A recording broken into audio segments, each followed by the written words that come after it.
Me saadaan päivän ensimmäinen finaali käyntiin. Ja tällä hetkellä tosiaan Mäkimontussa leidit lavalla. Eli naisten luokka. Ja siellä numerolla 1, viime vuoden 1. Ja nyt katsotaan, toistuuko temppu myös tänä vuonna. Ja nyt yleisö, teidän osuus on helppo. Teidän ei tarvitse mitään muuta kuin pitää ääntä. Antakaa ääntä näille finalisteille. Ihan varmana löytyy oma suosikki tuolta porukasta. Pikkusen siellä Miettinen haparoipii vasemmalla. Punaisissa housuissa punainen liivi numerolla 1. Vasemmalla menossa tällä hetkellä sijoitus on 2/3.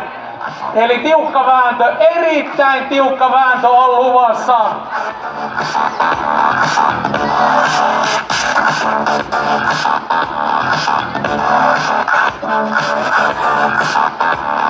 Ja näin lähestyy kärjen osalta sieltä sitten pikkuhiljaa puoliväliä.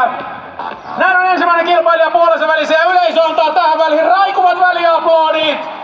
Näitä pitää nyt kannustaa näitä meidän kilpailijoita. Siellä on finaali, all in, panokset on kovat ja nyt kilpaillaan Red Bull 400, vuosimallia 2016 Puijon kilpailun voitosta. Ja naisten luokka on tällä hetkellä radalla ja hurjaa on vauhti. Mäki on 35 astetta jyrkkä tuossa jyrkimmillä kohilla. Ja niin ne vain siellä painaa menemään. Ja neliveto, se on ainoa tapa millä tuota pystyy etenemään. Ilman noita verkkoja tuo kiipeäminen ei olisi edes mahdollista. Se on sen verran jyrkkä, että pito ei vaan yksinkertaisesti riittäisi. Mutta nämä meidän sankarit, ne ei anna kyllä tuollaisten pikkuesteiden häiritä, vaan siellä painetaan menemään.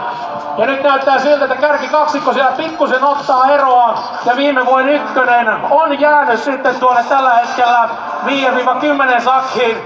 Ja nyt aletaan sitten saapumaan tuonne 150 niskalle. Siellä on meidän erikoistilanteiden erikoismies Köpi ottamassa Lady Laumaa vastaan.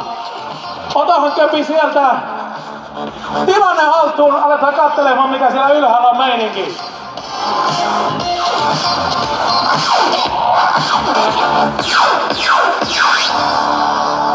Ja sieltä ensimmäiset naiset saapuvat tänne VNP-rampin kupeeseen ja lähtevät viimeiseen spurttiin.